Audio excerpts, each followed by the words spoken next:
So welcome everyone. My name is Lisa Flores. I'm with the School of Social Welfare, and I'm just here to make a very quick announcement about a forum that we're organizing here at the School of Social Welfare.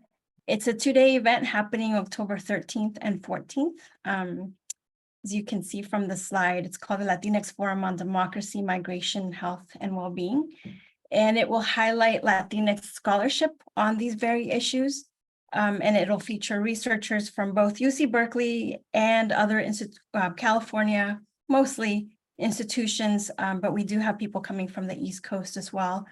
And while this isn't a practice-focused event per se, for those of you who are interested in learning more about research happening in those areas, we encourage you to join us. I will go ahead and put the link to our website on the chat. And like I said, it's a free event, lots of amazing speakers. We have Maria Hinojosa joining us. She will be joining us via Zoom, but all the other amazing speakers are joining us in person. So if you want to reach out because you have questions, I will also put our email address where you can contact us. Thank you.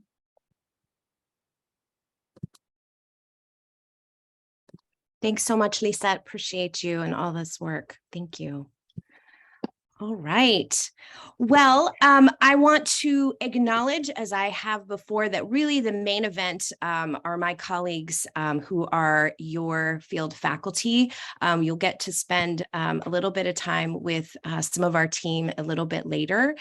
Folks are here, but I just want to make sure that you know who's who. Some folks on this slide you may have worked with before, and others perhaps you have not. We have Erica Gomes, Robert Watts, Christina Feliciana, and Andrea DeBrow, Luna Calderon, and Jennifer Jackson. And they are really, as we'll talk about, your primary points of contact with our school. Good morning. I want to really make sure that we'll have time for you to spend a bit of time with some of them a little bit later. And if you haven't already, you'll soon be hearing from folks individually, just to kind of reach out and make sure you have contact information and all of that good stuff. So just want to appreciate my colleagues, and we'll talk a little bit more. Next up, I want to acknowledge that while you're going to be spending a lot of time, getting a lot of FaceTime with me today, sorry for you, but on this next slide, I want to make sure that we can let you know what I call, we're kind of behind the music, the backup singers for your field education experience at UC Berkeley. Erica Wilson is bailing me out right now of a technical snafu. So thank you, Erica, for holding down those slides. This is Erica Wilson, who is our brand new field education program coordinator. You have gotten to hear a bit from Erica. You wanted to say good morning and hello. Good morning, everyone. Thanks for being patient with us as we got started here. I'm excited to get to know all of you as the academic year goes on, and always happy to help where I can. Thank you so much, Erica. Erica is the primary genius behind that swfield@berkeley.edu email. Erica started this summer while I was on a little break. And when I came back, she had done already so much. So I know you've all heard from her a great deal and working really hard, and just really appreciate you, Erica. And again, my name is Christine Scudder. I'm the Director of Field Education. And so I've shifted from that interim role. So this is my jam, and I'm really excited to be here and to be of service to our deeply valued community partners. You are what makes our social work education environment possible, and we really appreciate your time, dedication, and care to our students. And it's really important for me to, that we meet you in kind, right, in this work. So thank you for all of the ways that you help us hold it down. My email is there, swfieldchair@berkeley, and that's my phone number. And we'll be sending out these slides as well.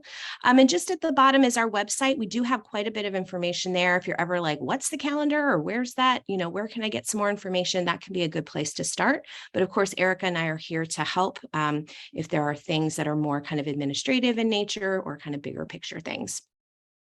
So we're going to jump on to that next slide. And so I want to really just start by, thinking a little bit about our principles of social work practice. And, you know, as we really think about what it means for us to do this work, we also really want to center where we are doing this work, and, you know, on whose land are we doing this work, and who and what, you know, institutions we may be a part of, and how those institutions may have, you know, been parts of offering support, care, solace, and you know, care to communities in the ways in which some of our institutions have caused harm, right? And these are things that, you know, I think our profession as social work, we are really taking a hard look at, you know, what it is that we need to do to change practices that have been, you know, problematic, and also, you know, been contributed to forms of oppression, and the ways in which we can really support, you know, our own work and our students going forward in this work to engage in liberatory practice. And so when we think about what that means, we're really holding this nexus, right? And these principles of social work practice that is at once strength-based, where we are thinking about, you know, spaces that are solution focused, affirming, promoting, and preventing, that we're ecologically grounded, right? And I think one of the things that we're talking about with our new students, our new social work students who are joining us, is really holding that person in context, environment, and spanning boundaries, right? And that's an important piece of how we hold this work. And that we also are really thinking about, you know, evidence informed. Berkeley is a research institution, and definitely, you know, there are ways in which we think about the value of the written word, and also the ways in which evidence, you know, can be held in spaces of, you know, of given a lot of attention and support. And then we also want to think about the things that, you know, that emerge in our practice environments, right? And to find ways to recognize what works on the ground. So really looking about evidence informed, collecting information, analyzing and making data informed decisions. And of course, justice promoting, right? This piece around cultural humility. You know, many of you have, you know, kind of explored along with our students in the last, you know, 10, 15 years and longer, really looking at the difference between cultural competence and holding cultural humility, which has, you know, an important stance that this is lifelong learning, and that there's also that piece of institutional accountability. And that's an important part of, you know, I think how we think about this work. And so we're looking at, you know, structures of power, and how do we advocate for equity? How do we think about all of these pieces together? And that really holding some notions of best practice, not that there's any one best practice for every one, you know, practice environment, but that we're really able to hold that best practice in the middle. And so we really aspire to making sure that we can offer you know, the nexus of all of these, both in our classroom spaces and also in the spaces that you support as instructors in field education. And so we're going to talk a little bit today about kind of some of the high level pieces, and then we're going to get into a little bit of the nitty gritty. I want to acknowledge the startup guide people are having trouble accessing. So we will fix that when we take a break a little bit later. I just want to let you know. And also your field consultants are also going to be sending that to you in an email. So just want to let you know I see that, but I can't address it at this exact moment. But thank you for that. And so I want to, you know, really think we're, you know, as we talk about kind of the larger construct, we'll also get into thinking about, you know, how do you welcome a student in this environment, right? Coming through what we're seeing with our students, you know, as I'm sure you're seeing in a lot of your spaces as well, right? The impact of the pandemics that continue, and really thinking about, you know, how are our students ready for this moment? And, you know, these are some powerful questions that we'll continue to dig into together. So I want to take on the next slide. You know, one of the things, and, you know, I've been talking with a lot of our students who are just coming into our program and really excited. And some of them were thinking before deciding to come to Berkeley, you know, should I do social work, or should I go become a PsyD, or should I do, you know, other types of kind of helping professions? And what I want to say too is that, you know, we're often discussing with students, and that we're really, you know, holding as a school, is this importance of multi-level practice across ecological levels. And that's really one of the things that, you know, is a hallmark of social work. We're not the only ones that think about it. We're not trying to claim that, but I think it's important for us to really hold that together with students to understand that, we're really looking at not merely, students will have, scopes and areas of practice that are most important to them, right? Some students really orient themselves and their practice and work in the community space, in a macro space, maybe more of a meso space with organizations or groups. Some of our students come in and are very focused on working with individuals and families. And, what's important for us is to really hold with our students how all of these are interconnected, right? And so the impact and the ripple effect of what it means to work with individuals and families, people are always, existing in context, right? And in situation. And so that we think about how we can hold those pieces collectively, that what's happening at the community level resonates and reverberates at the individual level, whether an individual student is doing that or not, that particular work, right? And so that's, you'll definitely, hear us talk a lot about multi-level practice. It's certainly something that, we're seeing too in the organization of our field seminar spaces are, we're having more mixed spaces for field seminar this year than we have in past. We have had that in certain years, particularly for seminars that are focused on our workforce development programs, for example, Title IV-E and IBH, which we'll talk a little more about later. But, I think one of the things that, we're seeing this semester, and it's new for certainly for our second year students, and our first year students are, they're just coming in. So, but we're definitely having more of that mix in the seminar space. And part of what we're looking at as faculty too is how can we facilitate, more practice-focused conversations that help us to really hold that multi-level practice focus. And so then there are these topics that you'll hear again and again. You'll see them again and again. Those of us who went through our accreditation process with the Council on Social Work Education, lived and breathed and slept these words and these notions during our assessment last year as a school. But this notion of engagement, assessment, intervention, evaluation, and transition.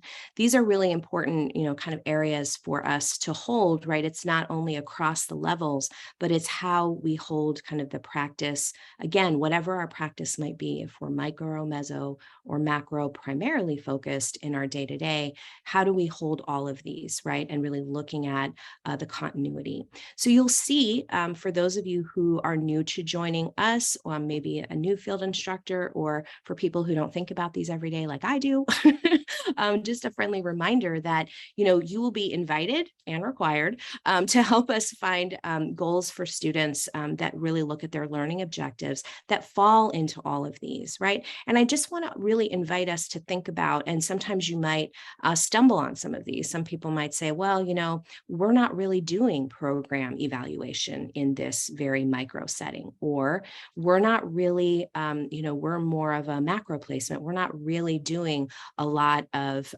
interventions, or we're not doing a lot of assessment.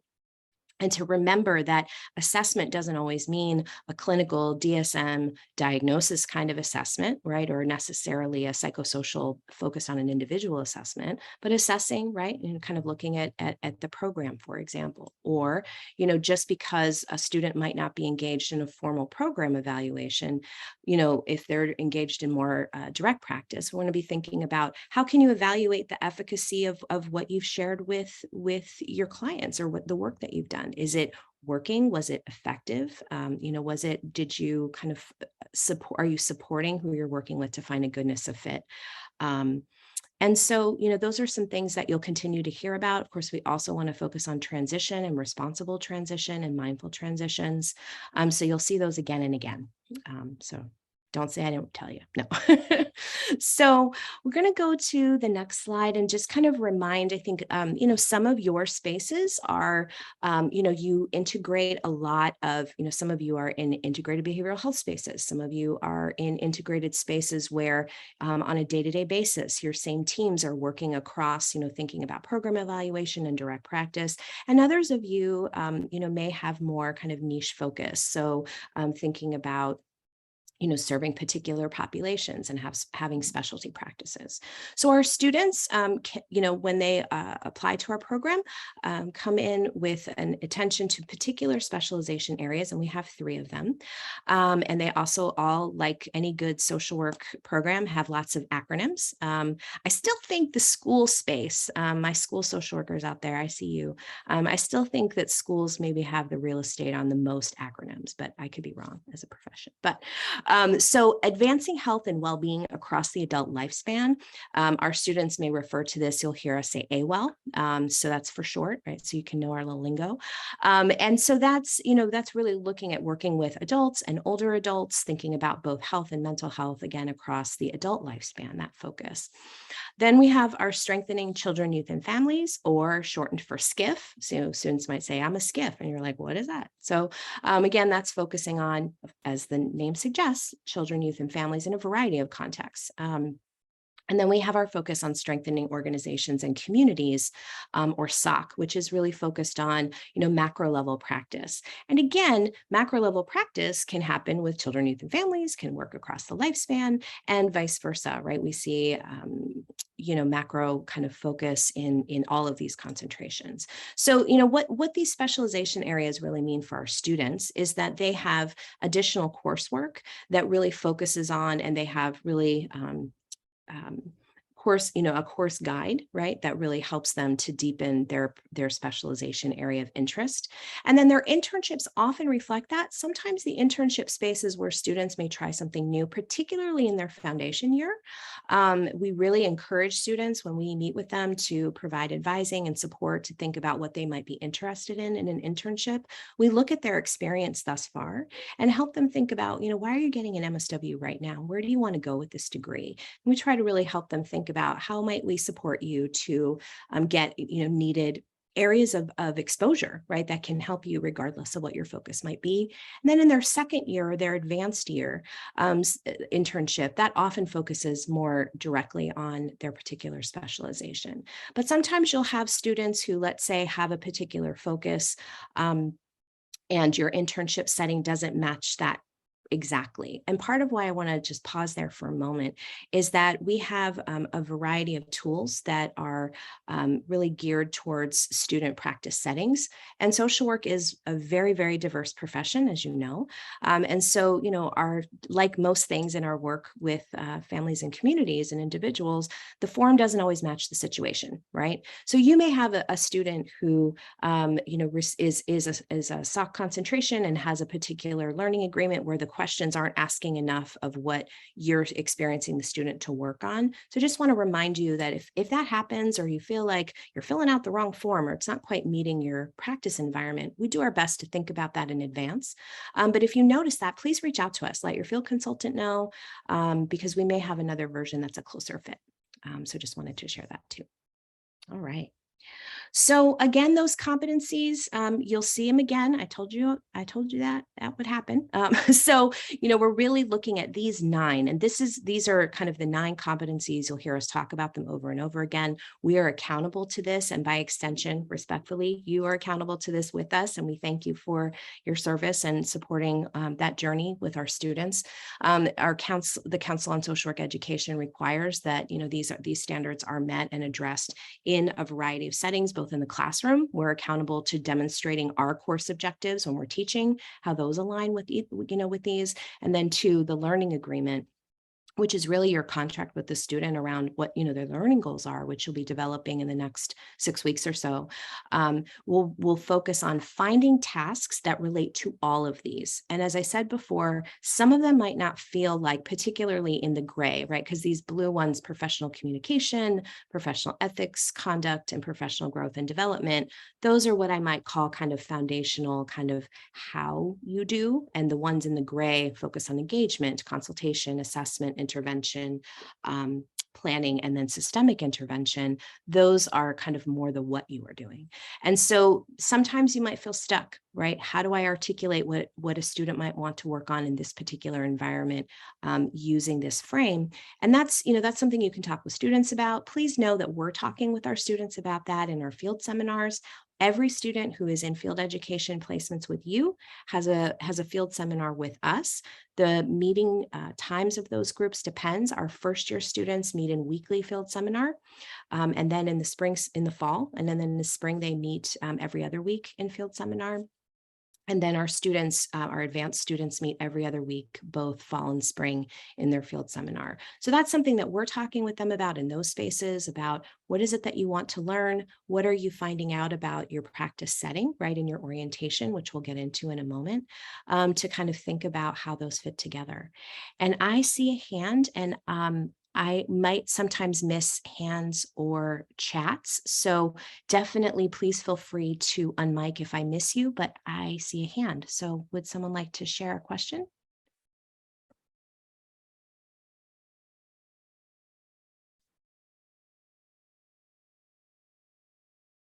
Okay. It's not a, it's Sorry, not, that was an error. oh, was okay, an no error. worries. Okay, all good, all good. Okay, good to know you're out there. Hi.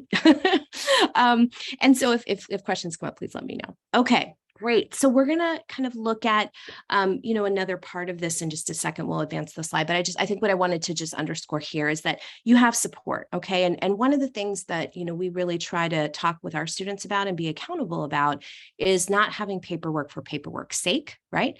This is the learning agreement, and we also have a mid-year and a year-end evaluation, which we'll talk about a little bit later. Those are key documents that you will become very familiar with in your work with your student or students, and those are required, right? But we do try to infuse in those, meaning making, right? So that these are meaningful documents. We talk with students about, please don't just phone it in and just say whatever on the learning agreement. Really think about, what is it that you want to learn? How do you really maximize your opportunities here? And so again, if you need support or, you're feeling stuck with these, please reach out and let us know. So I want to talk a little bit about Marian Bogo's work and thinking about holistic competence in field education. And she's one of the seminal researchers in field education and thinking about, practice with social work. And so, we're really kind of thinking about, again, how do we bring together disparate but related points into supporting, a meaningful student experience. And so we're thinking about, how do we support students to engage in safe and effective practice, bringing together the parts of the organization and community context, right? That's constantly, being held, and that we're also holding the professional context within which we are engaging in this work, that we're mindful of what lane are we in right now, right? Who are we and who are we representing, and what is the work at hand? What are the boundaries of that work? And then to really, support our students to be thinking about their skills and self-regulation, as well as holding, some of these other pieces around the knowledge. What do you know? And then using good judgment, because just because, we know for sure that knowledge is not the only thing that's going to help us to engage effectively in this work and in this practice, that, there's a lot of experiences that never showed up in a textbook or never showed up in, a class lecture, that we have to be able to figure out and pivot in the moment. And I want to take a moment to just say that, I think the impact, as I started to touch on this a little bit earlier, but the impact of the pandemic, and I want to go to the next slide, just in terms of, how everyone is doing. And I certainly don't want to hold that too broadly, right? In the sense that, each one of us, dependent and grounded in our own intersectional identities, have experienced these pandemics in very different ways. And there's a lot of ways in which we think about, the mass trauma of, witnessing all of the effects in the moment, historical, as well as, over the more kind of recently in the last few years with COVID-19, racial reckoning, really thinking about the impact of that. And, we're seeing it, my I statement is I'm seeing it with, myself, right? And I want to acknowledge the ways that shows up for me as a white person, as a cis queer white person, and to kind of think about, what this time has meant and how it impacts how I show up in this work. I see it with, my colleagues, my friends, and I'm definitely seeing it with our students. we've heard from some of you, last year and the year before, of being a little concerned, right? We're certainly seeing mental health related needs going way up. We know that folks are struggling. We're really trying to kind of think about how we can support that in different ways. I think, the state of California and, our more local communities are looking at doing that. How do we do that at UC Berkeley? Your systems, I think, are doing that. I want to acknowledge, I heard from one of you about a beautiful idea that you're implementing, of Wellness Fridays, of really giving people some time and spaciousness to do the thing we talk about, which is self-care is so important, right?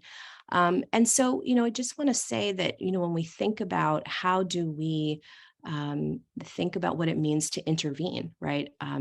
As social workers, what are we showing up to do? What is the work of this moment, right? As a learner, but for our students, but also for you as educators and that part of your role, and providers and practitioners, many of you as well, is to kind of think about how are we holding restorative spaces, right? How are we able to help restore a sense of connectedness and hope after many of us have been extremely isolated in so many ways?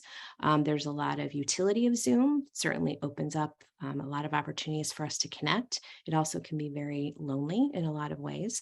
I think that, for example, with field education, I think our students have really appreciated opportunities, to be able to do hybrid learning and or remote learning when that was necessary.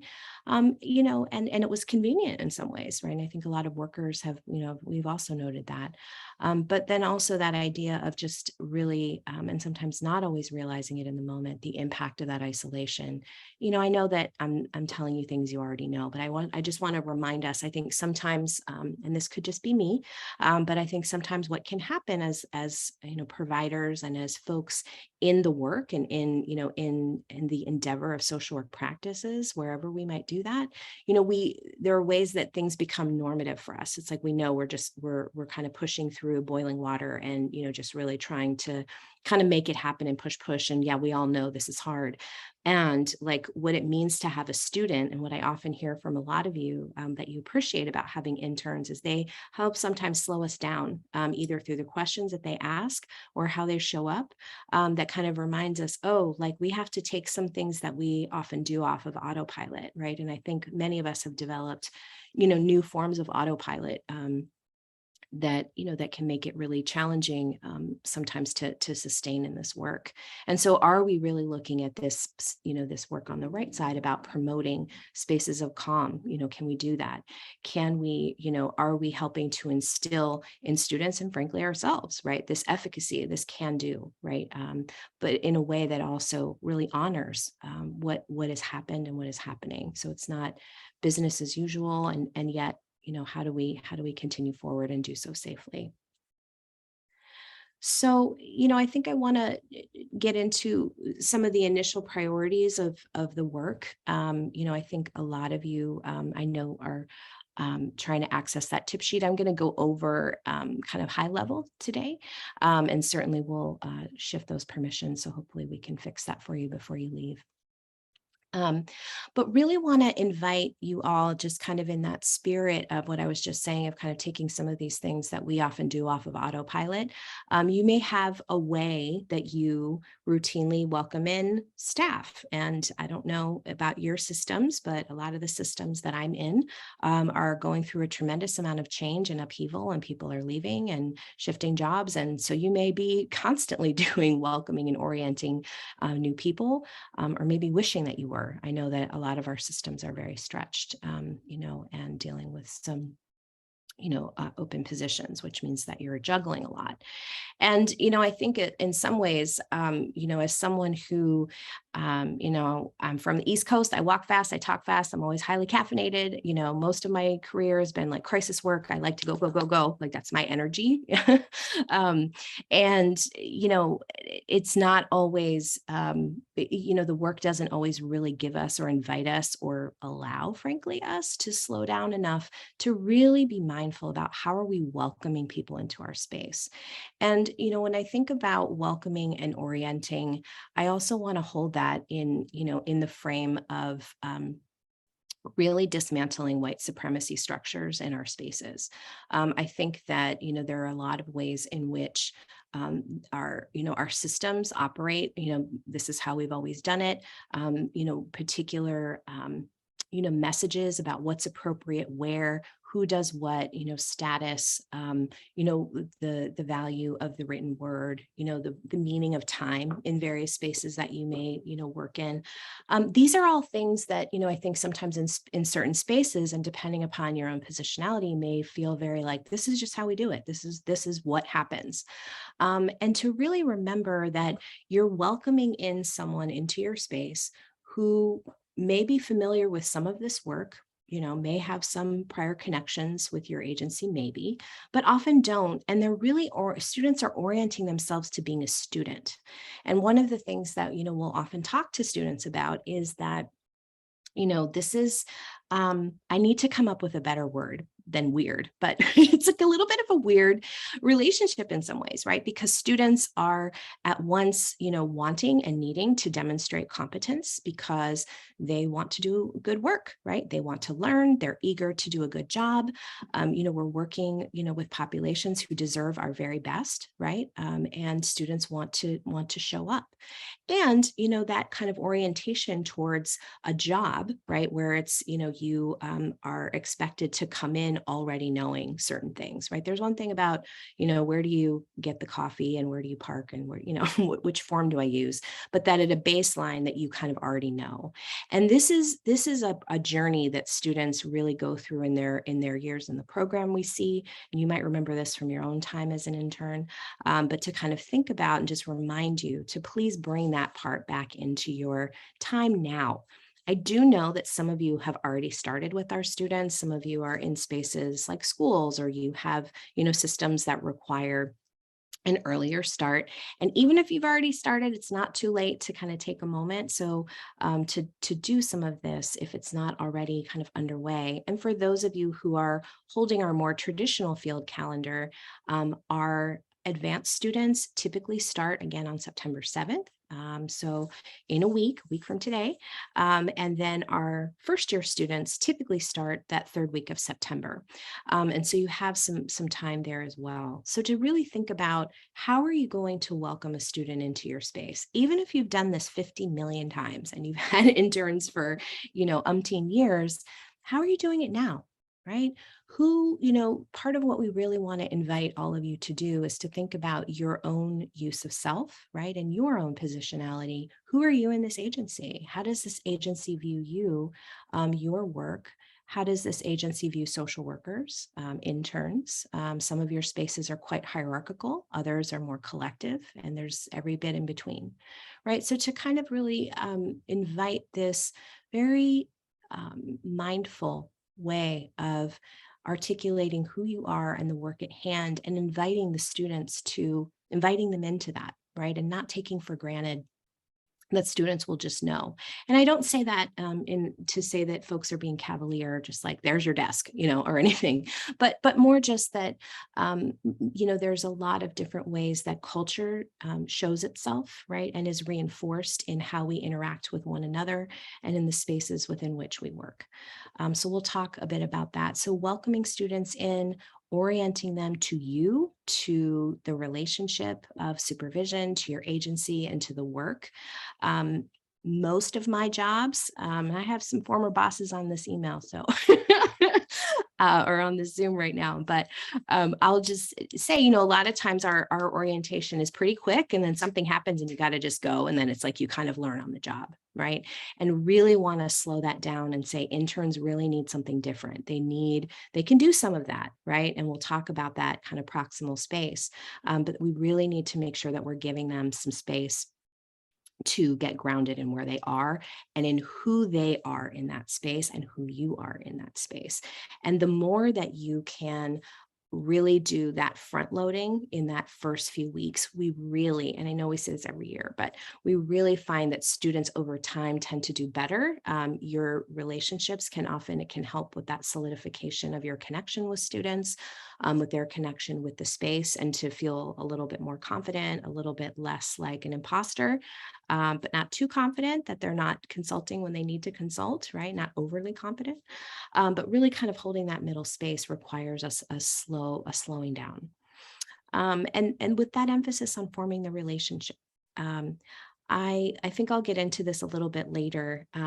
But one of the things that strikes me, and every year I write myself a note and forget to say it enough, so I want to say it multiple times today with you, is that students don't always get what supervision is.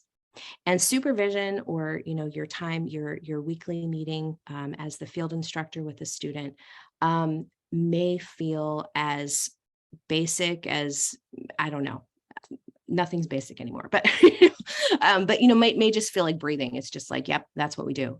I over and over again, students are will say, and it for students coming into more master level spaces, right? The difference in that transition from a space that, regardless of the environment, was often maybe more task focused. Did you do the thing? Here's the thing, and less relational, less focused on necessarily their learning. It's more about compliance. And so to really help students understand that, what is the space that you're going to be creating with them as their field instructor, and to make that mindfully open and transparent with the student is very helpful, and to explain to them what it is.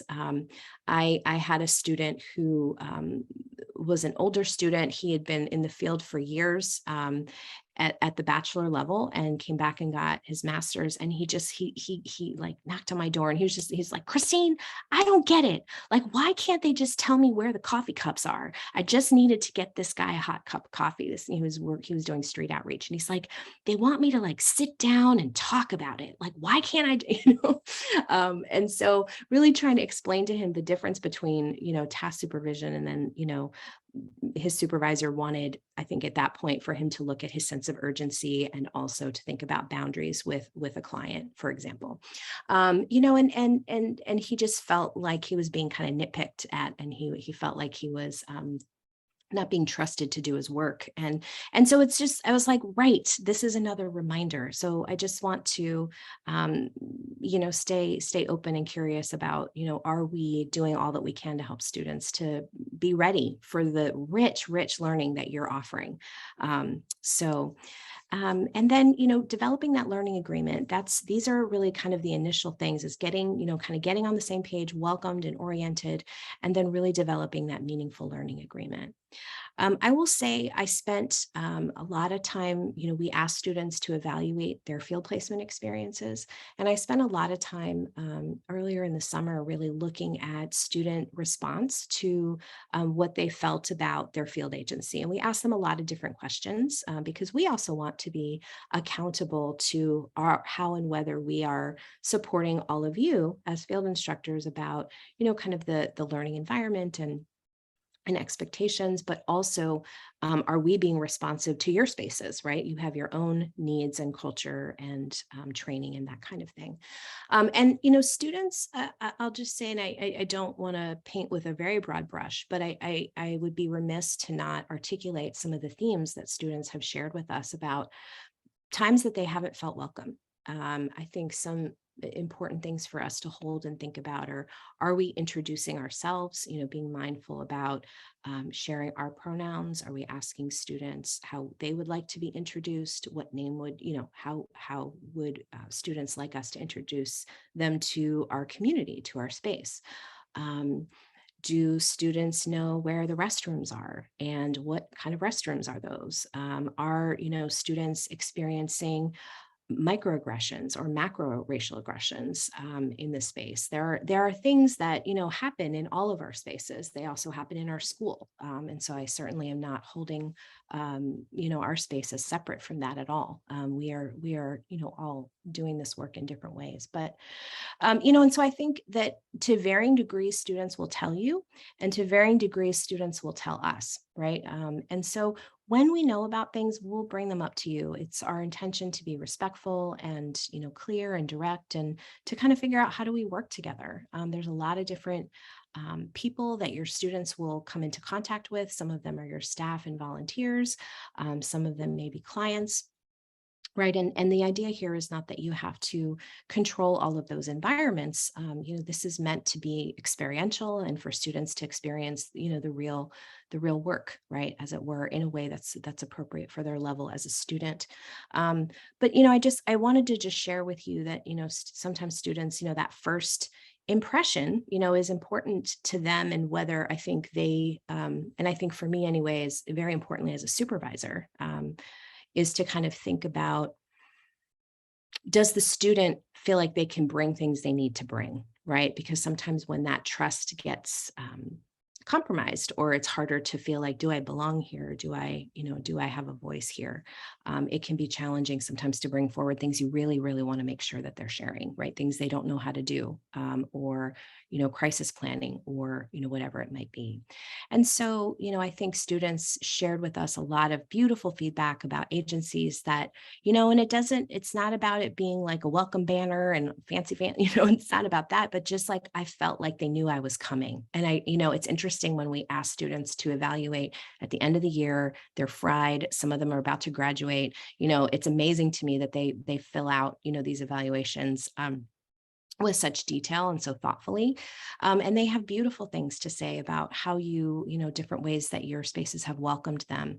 Just knowing that, that you were ready for them to show up, that, you were ready to hear their questions, that you had thought about people who they could meet with to get more information about things. That they knew when was okay to reach out to you and when they were bothering you. These were, or, when you could be interrupted, was there a backup plan? These are the kinds of things that mean a lot to our students. And I just want to share that I know that work is happening. And a lot of the appreciation of like, this was the best part of my year, or this was the best part of my 2 years, was my internship. And I know from talking with a lot of you that that's true for you too. That we like to think that something that we're doing in the classroom is holds meaning, and it does, right? But we also know that the internship is where it all comes together. And so I just want to thank you repeatedly and often, from the bottom of our hearts, for what it means for you to really dig deep and give in these ways, because it doesn't always come naturally in our profession.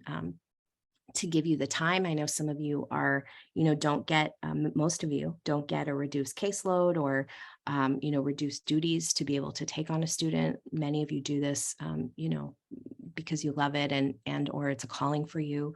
And whyever you do it, it makes a huge difference. So just want to thank you again. So I know I've talked about some of this, and on the next slide, talking about mindful welcoming practices, just some things that we really invite you all to think about before your student comes, is your own intersectional self-awareness. Who are you? How do you identify yourself? How are you perceived? You can't always know how you're perceived, right? But, to kind of think about how those things can be different sometimes, to be mindful about that as you think about how you introduce yourself to students, how students might receive you, differences and or similarities between yourself and your student, and how can you name those, right?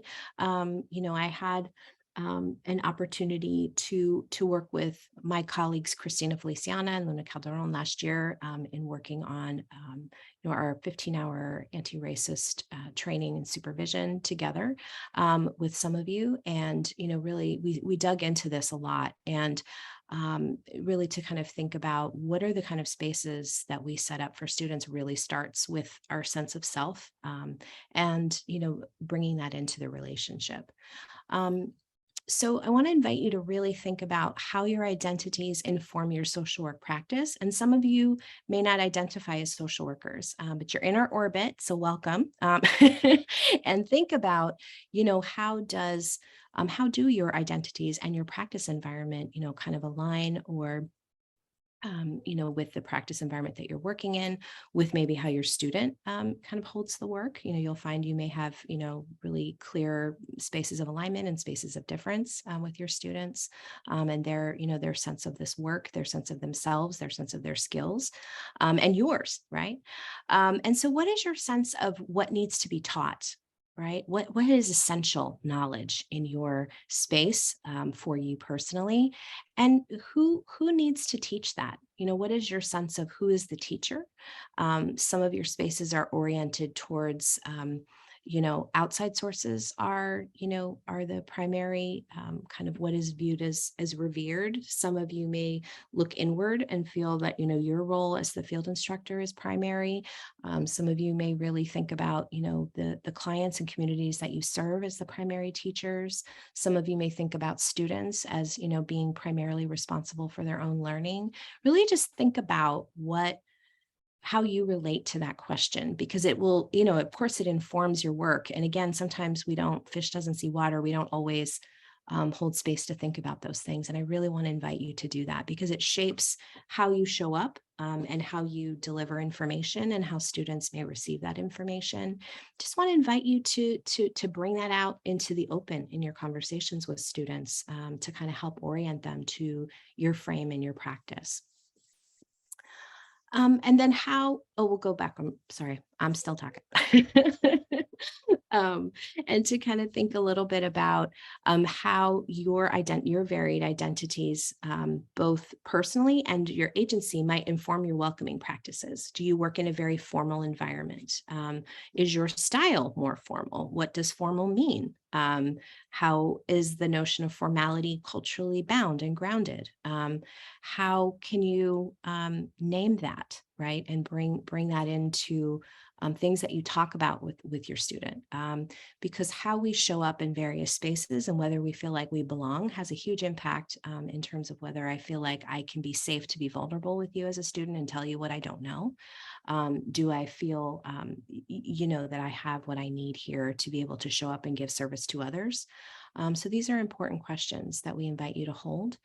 And where do you need support? Again, I want to recognize, and I don't mean to kind of keep saying it, because I think it can be a big pain point, right? For some of you, that you're juggling your intern responsibilities, and in addition to your sometimes multiple full-time jobs, you've been covering for other people who are out. We're still dealing, and we'll talk a little bit about COVID, but people out and, in quarantine and, trying to fill lots of gaps.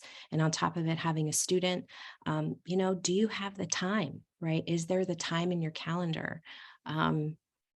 I am a work in progress. You probably know that if you've worked with me, but, but, I think that, if we put it in our calendar, it's a practice that I'm really trying to get better at, is put in my calendar some planning time, even if it's just a little bit, so that I can think about, okay, I don't have time to think about this right now, but when am I going to be mindful about all these things for my student coming in, right? It doesn't just happen, right? Do you need additional training, resources, supervision, or someone to just connect with and kind of talk about the work at hand, right? Having a student is really beautiful. And it is both, I think it's really fun. We gain a lot and we also give a lot, right? And so, both in terms of self-care personally, but also what I often talk about is like professional self-care. Like, what does that look like? Is your agency and system proactively thinking about having students, or are you maybe a field instructor where you're kind of holding it because this is kind of your thing, right? Like, you're the one who loves having interns. And so you might be holding this more on your own. So like, to think about, what do you need, right? And if you're feeling at a loss as to where you might get that, let's talk. I'd be happy to talk with you about it. And so to kind of think about, how are you consistently holding professional and cultural humility, and cultivating an open and curious stance? Because our students will ask you. They will ask you questions. They will ask you why, things that you may not have thought about in a long time, if ever. Why do you do it that way? may have feedback for you. And this is, an area we really want to invite you to think about is how do you like to teach and how do you like to learn? And to think about how you will ask students for feedback too. And how will you ask about delivering feedback?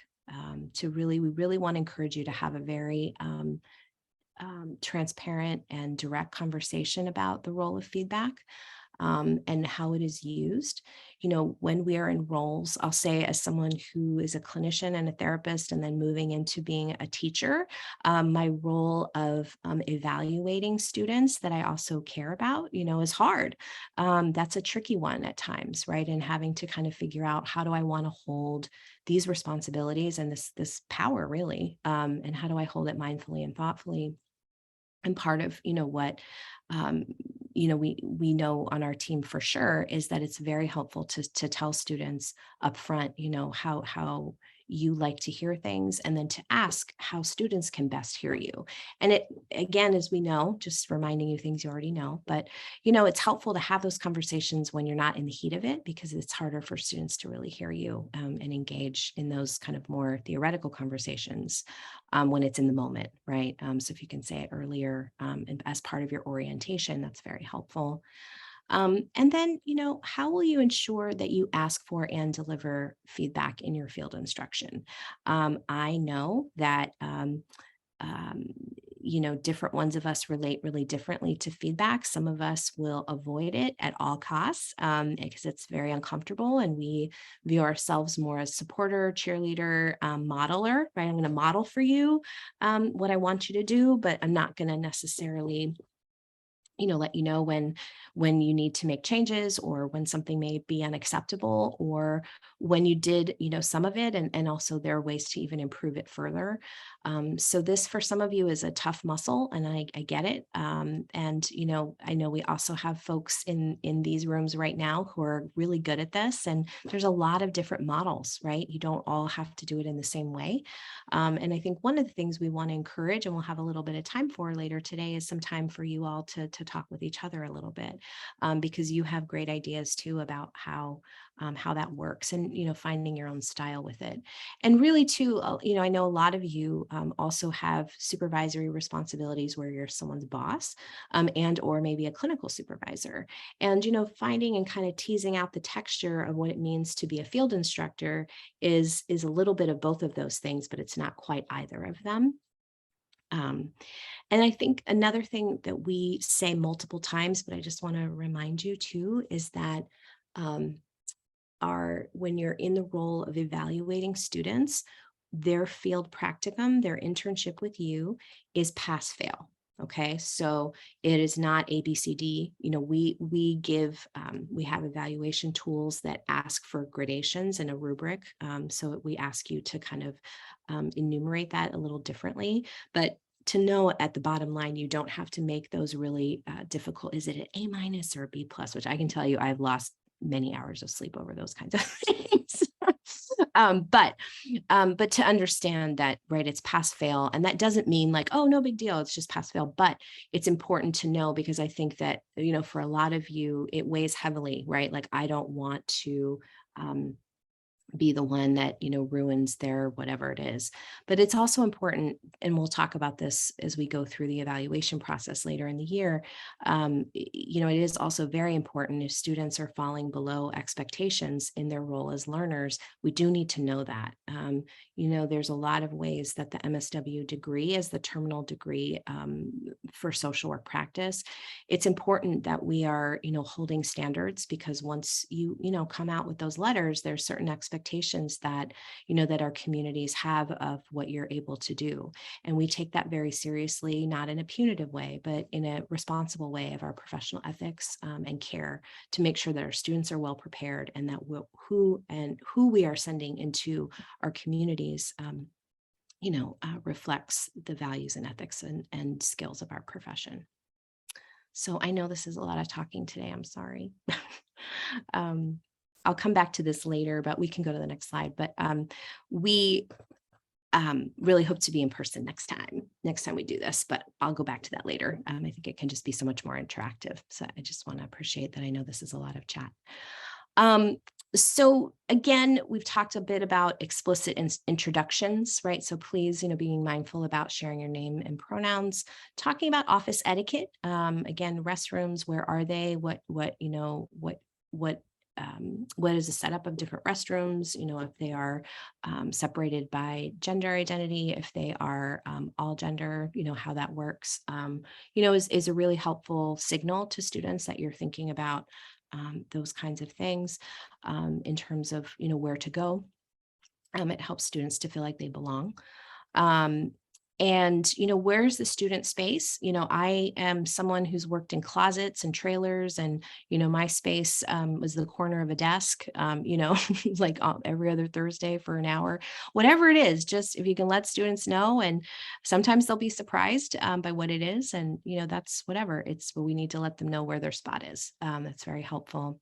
Communication etiquette, including with various staff, please make those things explicit to students, help them understand what is the maybe level of formality, and what does formality mean in your space? What do you expect in terms of things like email? I think I'm definitely watching email feel more like text messages from students. It gets a lot less formal. And, again, for some of your spaces, that's really fine. For other spaces, that's really not. So help them understand what's expected in your spaces.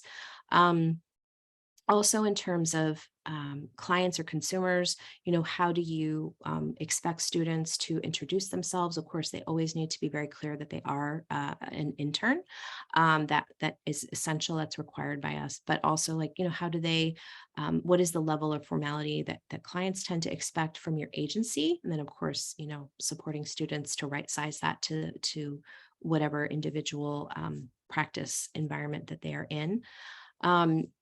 Timeliness and confidentiality, right? What is the agency culture about responding to email, to voicemail? Do people use voicemail, or does nobody does that, right? A lot of people aren't doing that anymore. I'm still getting over that. I'm almost over it, but and thinking about confidentiality. Some of your spaces are, like, how do you navigate rules and laws, and thinking about HIPAA when you're mostly doing street outreach? How do you hold those things, right? Helping students understand that. Also, being thoughtful about during and after regular hours. Do you have expectations? I think sometimes different agency cultures that we're in, particularly those of us maybe who've done like crisis work or 24/7 kinds of stuff, where maybe you're handing off a situation to someone else and you don't know how it ends. So maybe your agency culture is to text a friend like, okay, it's all okay now, right? Not sharing, PHI or whatever, but, to kind of check in. Some students may find that very intrusive and may find that surprising, or not know how to respond to you. Like, do they want me to write back? Do I have to respond to this when it's my FI? Do I need to respond when it's a client? To talk about those things when they're only there 2 or 3 days a week. What does that interim communication look like? How are you going to do that with students? What phone are you using? What phone do you want them to use? Just being mindful about all of those things, and very explicit. If you're giving an agency cell phone and students get really excited about that, and those of us who have the agency cell phone, we're like, well, like, it can mean that, you get calls lots of different times a day. But to be clear, right? Like, this is an agency phone. This is when it's expected to be on.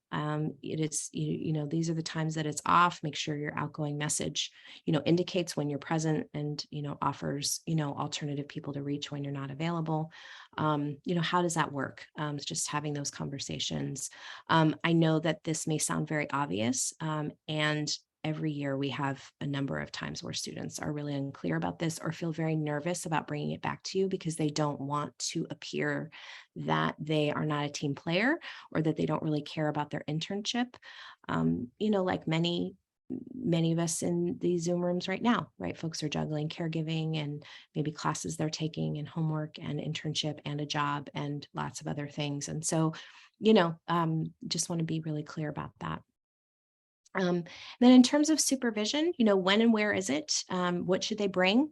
Are you expecting them to have a list of things, or maybe during orientation, kind of you're bringing a list, right? Of like, because the students don't know what they don't know yet. And maybe after that, you're looking for them to bring at least one question, or you want them to set the agenda or send it to you in advance, or, just help them to forecast what supervision will be like. How long is it? And why is it that way? Just that example I gave earlier of like, why won't they just tell me where the coffee cups are, right? It's like help students understand, how you want to use that time. And I have found it helpful to explain to students the difference, and whether you call it this, I mean, whatever you call it is fine, but like to kind of help them understand the difference between tasks and task supervision. And for some of you, that's split up. You have someone, and maybe some of you here are the task supervisor, right? And that's great, and that's clear. What are the kinds of things I should bring to task supervision? What are the kinds of things I should bring to my field instructor? If you are both of those people, how do you want to structure your agenda so that your whole supervision doesn't become task supervision? We have our whole career as social workers to not have a lot of really supervision that really is focused on kind of who we are and what we're bringing to the work.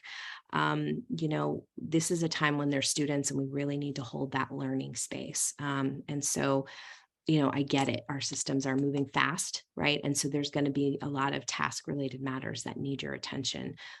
But we really are looking and expecting that hour is not all about, did you do the report? Let me read the report. It's also about stepping back a little bit, right? What was hard about that? How did that work for you? What are you noticing? Helping them to kind of think through some of the matters that are coming up in your supervisory spaces. And also some, technical assistance. And this is not something we take lightly. And it's part of why we deeply, deeply appreciate you all the time, is because we know that you can't cover all that in 1 hour, right? And so that goes back a little bit to your institutional space and institutional supports. Are there other people you need to bring in to help? Maybe someone else can answer task questions on Wednesdays or whatever, I don't know, but so that you have the time that you need to be able to do what you need to do for the other parts of your work, but also to be able to offer these spaces for students. So these are just some things to consider. And backup plans if you're not available, right? Whether it's COVID, whether it's an emergency of another type, whatever it might be, really having that plan really early on. And I will admit that's the crisis person in me. It's like day one, tell me what the crisis plan is. But if you're not there for some reason, or they need to consult, or they need something, who is the appropriate person to reach out to? How do they reach them, and all that kind of stuff.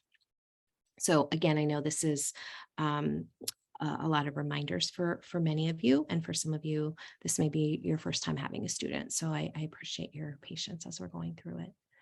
So in terms of the next slide, let's kind of talk a little bit about safety policies. Safety has a lot of different, there's a lot of different places where safety and internship intersect. This is often a space where agencies have a lot of questions. This is also posted on our website. I just want to make sure that we go over these things with you really clearly every time we do this training. So physical restraint of clients, even if that is normative in your space, even if you offer training, our students are not allowed to physically restrain clients. Students cannot transport clients in their private car. They can transport clients in an agency car. Some of you have students who are also employees in your agency, and this can be frustrating because when they have their intern hat on, they cannot put clients in their own car. There's a variety of reasons for this, up to and including our professional liability insurance that covers our students. That's part of it.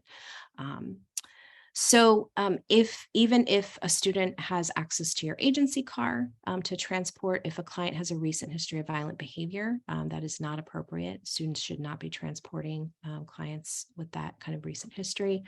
A treatment of a client with a history of violence towards staff is also prohibited. Work in an agency or remotely at times where other staff are not present or readily available. Okay, and COVID has really, with doing a lot more remote learning, and some of your environments are hybrid, if not 100% remote, So let me just be really clear, or I'll try to be, and you check me if I'm not, let me know. But part of this is if you're in a physical space where students come to your agency or site, they cannot be the only one there. Okay, even if they have keys, even if somebody, is available, they should not ever be the only person in the building. That's not appropriate for them as a student intern. If they're working remotely, of course, they may be alone in that space. But it's important that, and as we'll go into, that you have had conversations with students about the appropriateness of that environment for the work at hand in terms of protecting, confidentiality, and also, being mindful about the role of a student as a learner, right? You may be able to let your staff be really independent, and they know to ping you if it gets to such and such of a level. With students who are working remotely, I will say that a lot of our students struggle with if they feel like they're bothering you, right? They are, a lot of us in this work are very empathic and can look around and see that you might be stressed or running around, or there's a lot going on, or you have a very busy day. And when they can see you, they might choose, okay, I'm going to wait to talk about this later. When you're remote and they're not seeing you and not hearing from you, they might assume that you're just really busy, which you probably are. And it takes a different level of effort, if that makes sense, to like find you, because they're not in the same space. They don't lock eyes with you and like have big eyes, like, that might suggest like, I need, that's what happens when my eyes are like that. But, to kind of say, I need help, or maybe you would pick up on body language that they look stressed, or you notice they're not there, right? And they're supposed to be there, right? So there's just a lot of different things that, as a lot of you have been navigating this for some time, know, but just as a reminder, it's important to make sure that students have really clear access to a supervisor, and also that you have a really clear communication plan, which we'll talk more about. Our students may not distribute or handle medications. Okay, I know some of your environments, social workers may, and I've done this in my jobs over the years, you deliver meds, or, bring out bubble packs or whatever. Our students cannot do that. Our students are prohibited from having clinical responsibility for a client who's at high risk of suicide without reviewing it, to make sure that students possess the requisite time, skills, knowledge, and support to manage the client. This is not about protecting students from work they need to do and they need to learn. It is about right-sizing those experiences and making sure that we are appropriately giving students training and support. Clinical responsibility for other high-risk clients without review. And part of what we mean by review is going over it in supervision and talking about what those risks might be, talking about, what is a plan for support, for consultation, how to access that consultation appropriately. What are the kinds of decisions that you want to ensure that students check in with you about before they end the intervention, that kind of thing. And then other activities that go beyond the scope of social work practice or the capacity of an MSW intern that may place the intern or client at risk of harm. Some of us are in spaces where, and it's not unusual, right? Social workers are often guests in other people's spaces, right? In schools or in hospitals or in, any number of places, law offices, right? Where we support, kind of the workings of those spaces, but and we can easily be kind of drawn into, well, can I just ask you this legal question, or do you think that I should talk to my doctor about, or those kinds of things. We need to obviously make sure that our students stay in their scope of practice. Okay, so we're going to move into sexual and gender-based harassment. I want to let you know that, I was a field director at San Francisco State for a bit, and, in my time there as a field consultant and also at Berkeley and in my various roles here, unfortunately, I've been made aware of multiple times where students have experienced sexual harassment at their internship. And, it is something that we are continuing to try to ensure that we are very clear with our students about. We have a training module about it to make sure that our students understand that as an extension of their education at Berkeley, their internship, is covered by Title IX and federal and state laws that govern the University of California, Berkeley. We do not discriminate on the basis of race, color, national origin, religion, sex, gender identity, pregnancy, physical or mental disability, medical condition, ancestry, marital status, age, sexual orientation, citizenship, or service in the uniformed services. And it's important to understand that as a part of that, our university prohibits sexual and gender-based harassment, and that covers your spaces and internships. And so you will notice, and we can go to the next slide, when we think about what it means to engage in protection from harassment and discrimination, that as a field agency, you are expected to review your sexual and gender-based harassment policies with every student as a part of your agency orientation. We have included a part of our learning agreement where we ask you to acknowledge your understanding of that.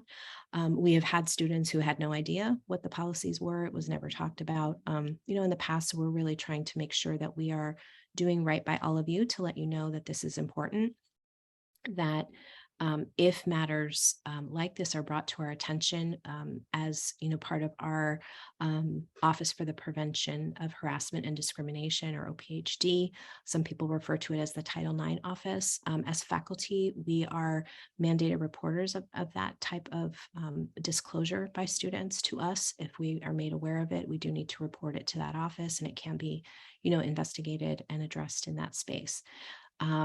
That could mean, their office reaches out to an agency to find out what happened. It really depends a lot on how the student wants to handle it and the nature of what occurred or the nature of what is being alleged. And so our students have confidential places where they can tell people, therapists, they can tell, we have a whole list of resources that we give students of who can you tell, including who can you tell on campus if you want to talk about it that doesn't trigger a mandated report. And for those, and so that students are also informed, and we want to make sure you are as well, of our responsibilities to that end. And so if we are made aware, field faculty will address those concerns in a professional and forthright manner.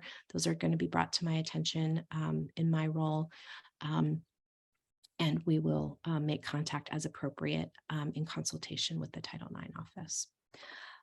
So thank you for your attention to that, and want to transition a bit into other areas of safety, which, for the last 2 years has really been kind of the larger part of the presentation that we've had in our field instructor training. Of course, want to talk a little bit about public health, both COVID-19 and monkeypox and some other things. I want to let you all know that we have a very generous medical director for the University Health Services here at UC Berkeley, Dr. Anna Hart. She is a wonderful collaborator with our school and has been very, very generous when we've needed to consult with her. Some of your agencies and departments have had protocols that have required our students to do certain things like testing and, other things, and to provide documentation of that. She's been really helpful with us in terms of trying to meet your expectations, as well as helping our students to think about their safety and going out into the field. So she did we did a little town hall last night with her where she did a brief kind of overview of her sense of how things are going with COVID. She talked about monkeypox too a little bit, and just helping students to think this through in terms of going out into their field experiences. Of course, our second years have done this for a year already. Our incoming foundation students, it is newer for them. And so we had that meeting last night, and I just wanted to let you know that.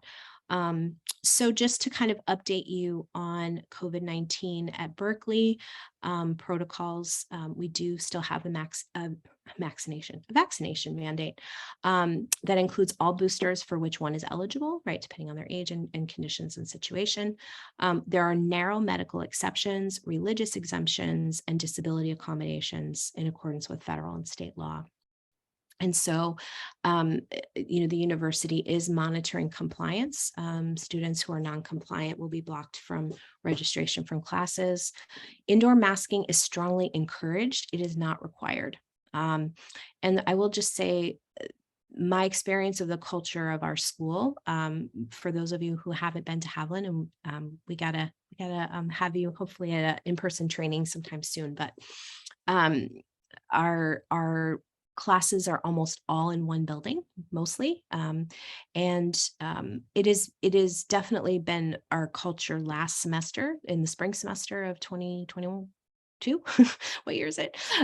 To be masked in classes even when it wasn't required anymore. We're seeing a little shift in that. We're definitely, most all faculty are staying masked. I can't speak for anyone, and we can't require it, but I have strongly encouraged all of our students to remain masked indoors during their classes and also in their internships. But we cannot require that. So if students test positive for COVID, they do need to report that to University Health Service and isolate until they're cleared to return. For unvaccinated students, again, only those who are in those narrow exceptions, they have to get an approved exception. Weekly surveillance test is required. And so going to the next slide. Excuse me. If folks test positive for COVID, students are encouraged, but we cannot require them to tell our field faculty. They are encouraged to tell you as their field instructor, but we can't require that. But at a minimum, students must cooperate immediately with contact tracing to make sure all field education related sites are identified. So when they go through contact tracing on our end, those are our expectations. Students are expected to cooperate with quarantine instructions and medical advice. And I'll talk about the attestations in a moment, but what I want to say is that all of our students, regardless of the type of insurance that they have, every UC Berkeley student has access to a 24/7 medical advice line. And we have asked and we expect them to, and they have attested that they will, if they are cleared for internship, that they will consult with the medical advice line if they ever test positive or if they have a close exposure, so that it is really clear that they are being responsible in terms of how to respond prior to any type of showing up at internship. Students who have mild symptoms and feel like they're able to serve remotely and it's appropriate can do that with appropriate training, equipment, supervision, and guidance. So this is sort of what I've been referring to more recently, is helping students understand that you still get to be sick, meaning like, sometimes we are not, just because we can do things remotely doesn't mean that we're well enough to do that. Right. I just had COVID recently, and, there were a couple of days where I just was completely knocked out. I wanted to try to do a few things, but I couldn't. And then there, when I'm feeling better, but I'm still in quarantine, it's like, okay, like there are some things I can get done. And so really helping students to understand that difference is important. So on the next slide. So basic expectations for students in field, just to make sure we're on the same page. Absent changes from the CDC or local public health guidelines or the university to the contrary, our students are expected to be at their internship for in-person learning. Again, we'll talk about this, but if your agency or your setting is remote, that's fine, if that's your setup. But if you're, just reorienting back to most of our internships are in person, that students return to whatever is appropriate for your setting. And an in-person experience for most, 400 hours for first-year students, 720 hours for our second-year students. Some agencies, again, you might be implementing remote or hybrid approaches. The preference is for students to comport with the routine practice with direct access to a supervisor, meaning if most of your staff are remote, then the students mostly remote, right? But if, for example, we've had students who the client were for client work. Clients were not coming into the clinic, but clinicians were all at the clinic doing telehealth at the clinic, right? And so that the clients didn't have to come in. And in that setting, for example, we'd say if the staff are there doing it there, that's our preference, that our students are doing it there with y'all, right? Even though the work with clients is remote. And so you could just say, well, yeah, you could just do this at home, right? But we want to try to really give students as much of the experience of what other folks are experiencing and the learning environment in those ways to make that joint. Sorry, I'm putting do not disturb because my mother-in-law loves to text me. Students are expected to comply with campus and setting protocols. So sometimes they're going to diverge. Sometimes your settings will be more stringent than ours. Sometimes vice versa. Sometimes we may be in alignment. We expect and require our students to adhere to the more stringent guidance as the lowest common denominator. So if they're not sure what that means, again, they can call that medical advice line 24/7, and they have been advised and instructed to do that. If they are cleared to start internship, then that means that they have attested to that. Okay. So next slide. So what we're expecting from you, and I know you've heard a lot from us about this if you've been with us for during the pandemic and also this year too, but we do need you to go over your COVID-19 prevention plan. Those are still required through December, at least of this year. So we need you to go over your COVID-19 prevention plan with your student before they start placement. That's part of the agency attestation form. And Erica, if possible, if you would be able to drop in the chat the link to that form for those of you who maybe haven't had time to get around to it. And I know we've been sending you a lot of reminder emails. If you could kindly do that to complete that. We trust that you're going to enforce your plan and provide students with the information that they need. I'll tell you, at the town hall we did last night with Dr. Hart, we did have a student ask if our school was going to be able to provide grants for PPE this year. We did have a donor fund for that for earlier stages in the pandemic. We don't have across the board grants for that for students. We do have limited funds for students who are in financial hardship for a variety of reasons that could be impacting their internship.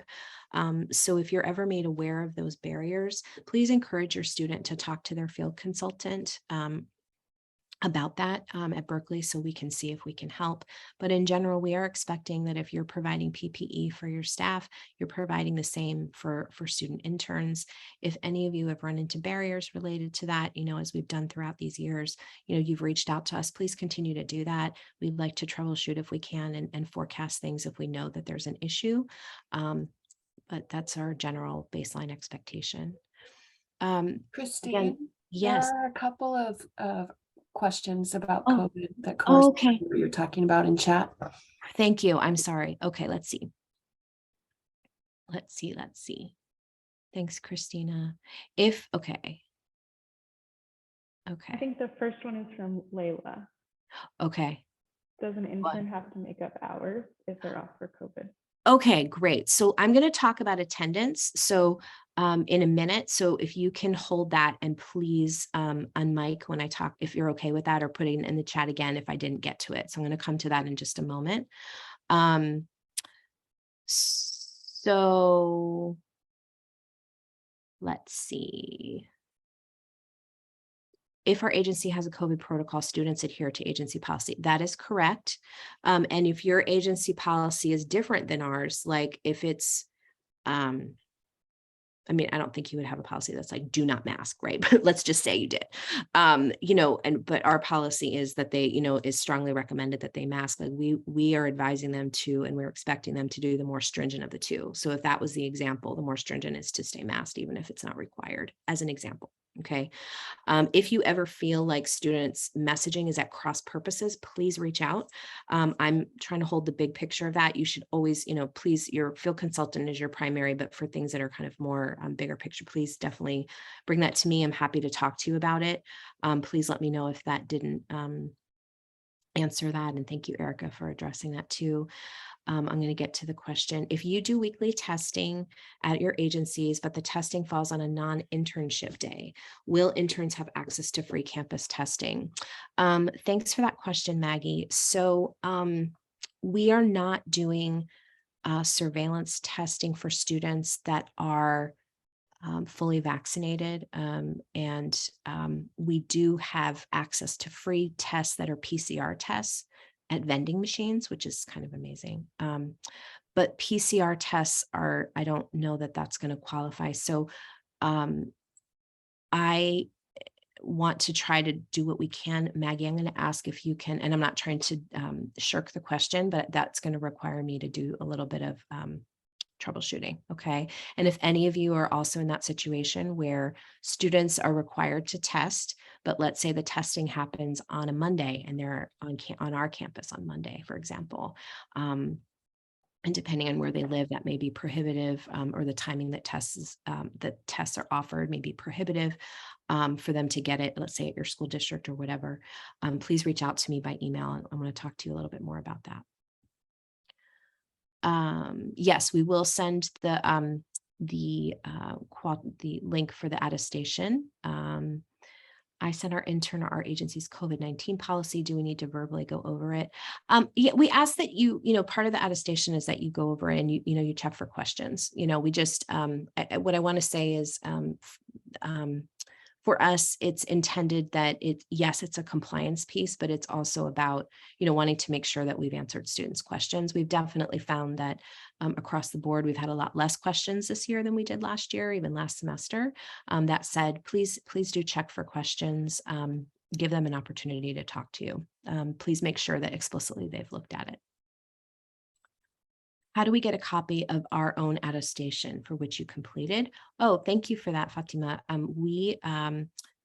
I don't believe that Qualtrics is set up to automatically send that to you, but we can PDF that and send that. So if you are requesting it, if you could send an email to SW Field, and Erica and I will figure that out. And that's true for everyone, anyone who wants it. Thank you for that. Great, and Erica already said that. Okay, sorry, I'm slow. Okay, I think I got the questions. Are there other ones that folks have right now? Okay, we're getting close. We're going to do a break in about 15 minutes, just so that light at the end of the tunnel. Okay, so thanks for your patience. I know this is a lot. Okay, so discussing with the student, the COVID-19, just checking for questions. In the learning agreement, the oft mentioned learning agreement, you will see that we ask in there again, did you go over it? And also that for all those competencies that we talked about, you will see, and we left it in again this year, that we have a remote learning backup plan. We have found that student internships were deeply interrupted in ways that were problematic, of course, for continuity of care and for the communities we serve, and also for student learning, and also for all of you. And it was a lot to pivot in the middle of everything to be like, what can students do remotely? If things really sneak up on us and, we don't have the ability to plan for it, we'll do what we can. But we are asking all of you to think about something remote for each of these, for each of the competencies. Now, I do understand, for example, some of you in a hospital setting, for example, may have you can't serve patients remotely in your service, for example. That's fine. That's understandable. We're not asking you to create opportunities that are not possible, but there are things that students can learn about, for example, engagement in your setting.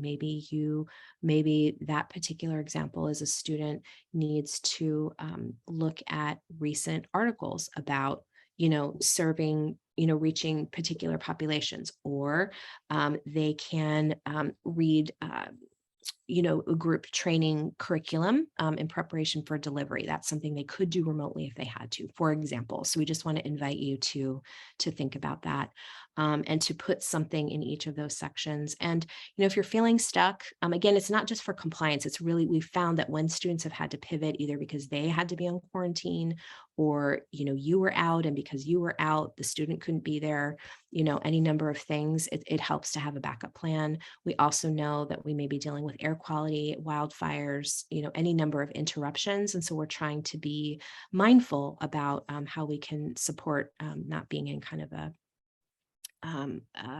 stressful situation about that later. So to that end, identifying and communicating your contingency supervision plans with students is important. Okay, and yes, I am going to get to attendance in a minute. So let's go to the next slide, which I think is attendance. Is it? Ta-da! Okay. All right, so a couple things about attendance. So our standard policy for Berkeley Social Welfare is that each intern has the equivalent of 2 internship weeks. And what I mean by that is it's not a 40-hour week because they're not there full time. Our foundation level students are there typically 16 hours a week. So, that's 32 hours, or our advanced level students are there for 3 days a week or 24 hours. This is across the full academic year, okay? That they have 2 weeks they don't have to make up for illness or emergency. We are not doing per se separate COVID leave at this time.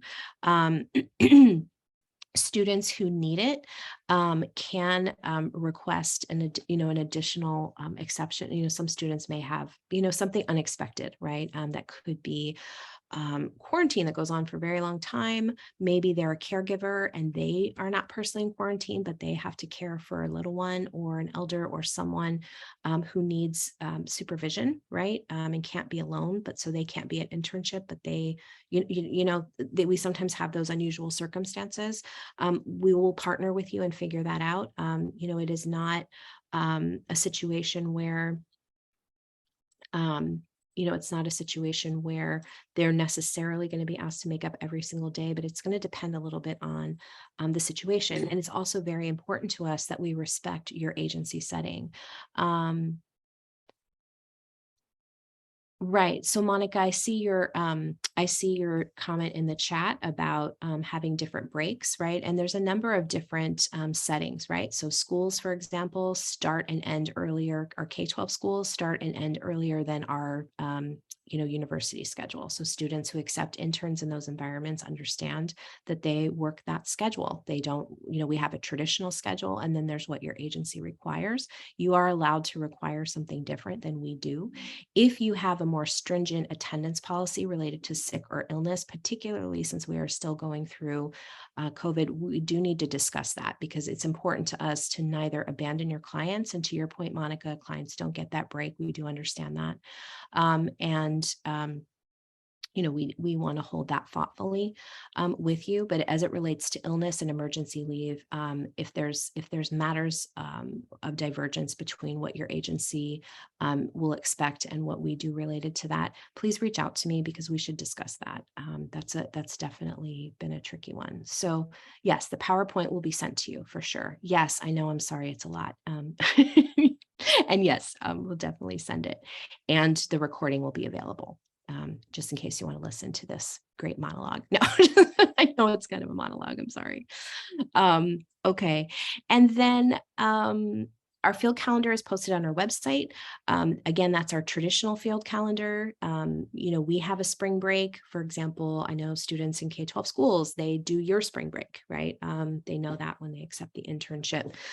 So if you ever have questions or divergence around attendance, please let us know that so we can discuss it. Please also note that our students may have disabilities for which they are entitled to accommodations for their education. Because an internship is a part of their education,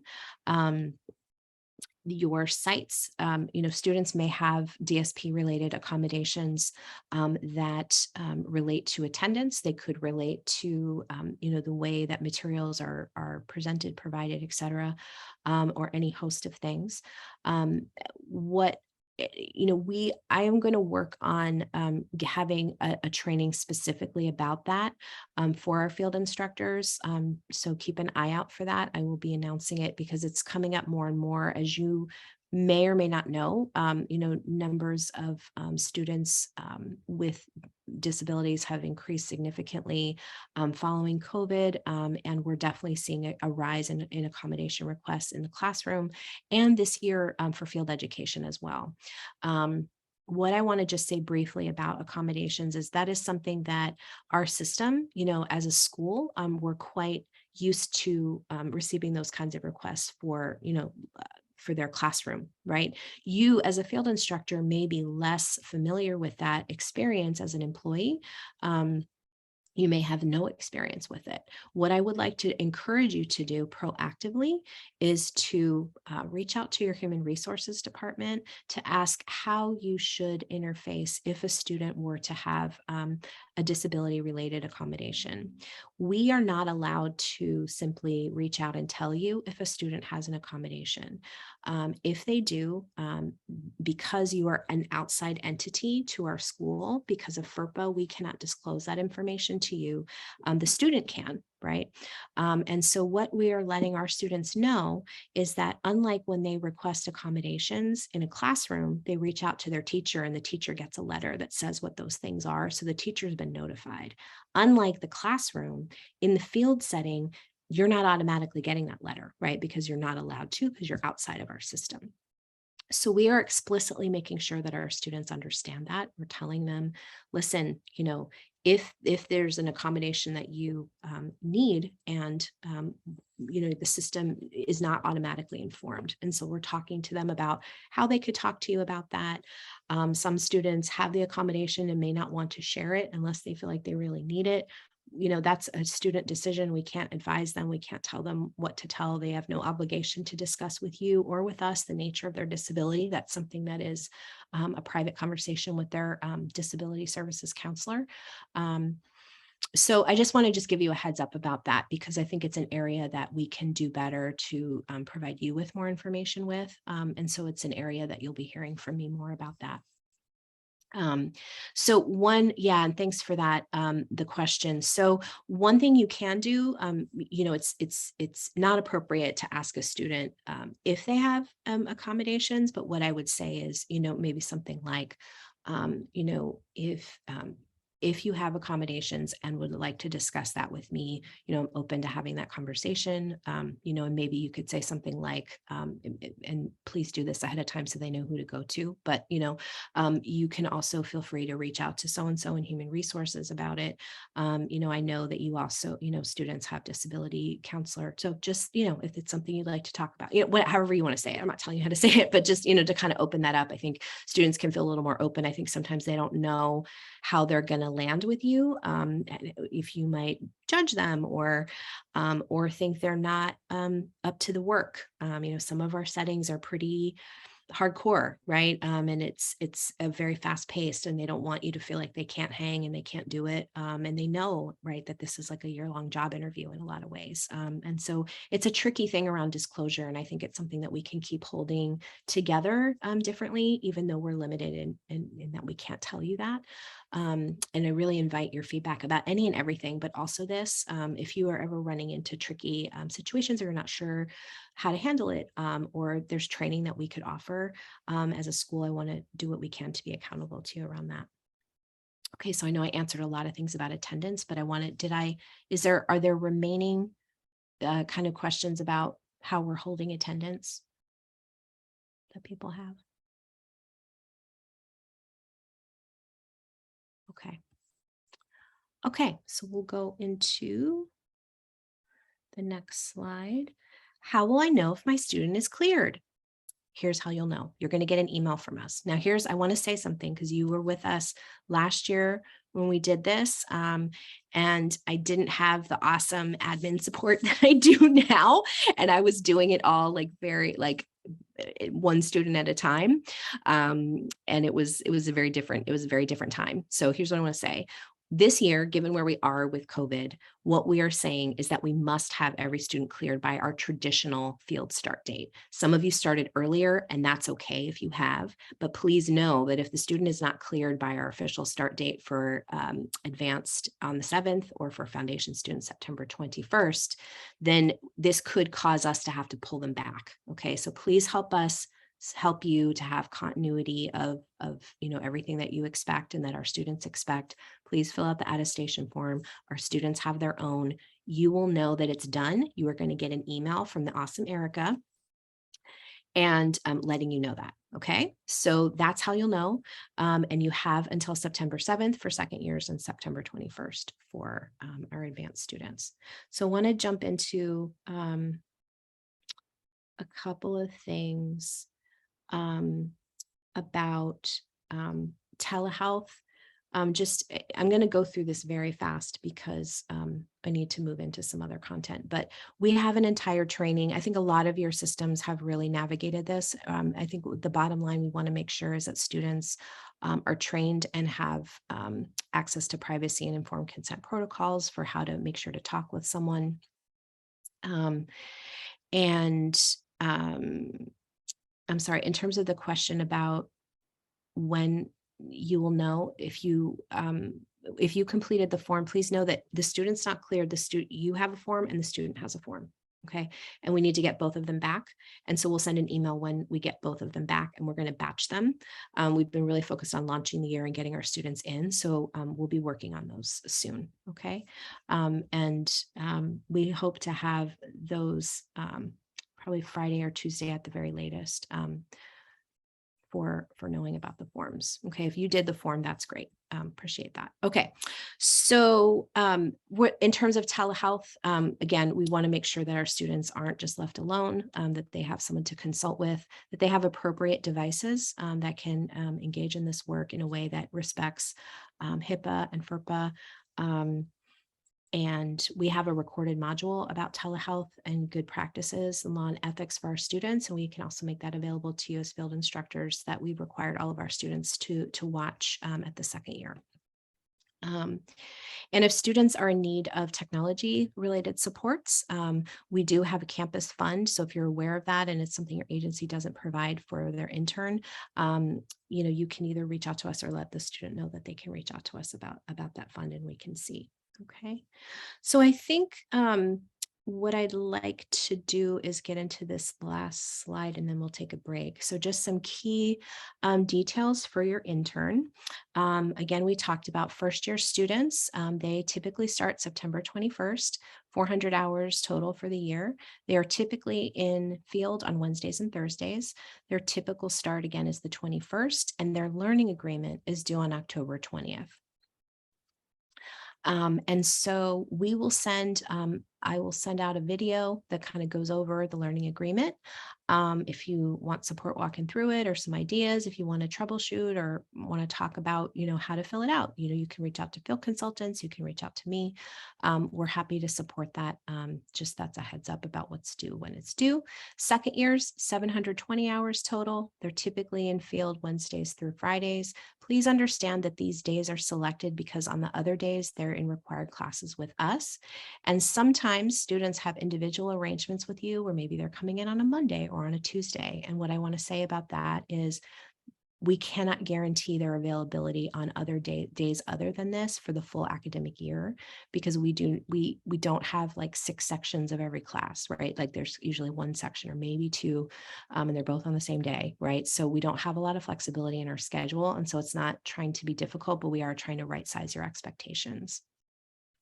Typical start date for second years is September 7th, and their learning agreement is due on September 30th. Belandra, hey Belandra. Do all students need to be fingerprinted? Only if your organization requires it. We don't require that. So that's an agency requirement. And the requirement hour for PPSCs, we're actually going to have some breakout where we're going to talk about if you want to talk about schools. So we'll definitely get into that in that space. Okay. So I am going to make sure folks get a break. So I know that was a lot. Again, I am going to send the slides as well as a recording. So why don't you go ahead and take a break until 11:05, and we'll come back and have some time with the awesome field team. Okay. And I'm here. If my screen's on, I'm here. And if you have questions for me, I'm happy to chat with you during that time, but please get a break and take care of yourself. I know that was a lot.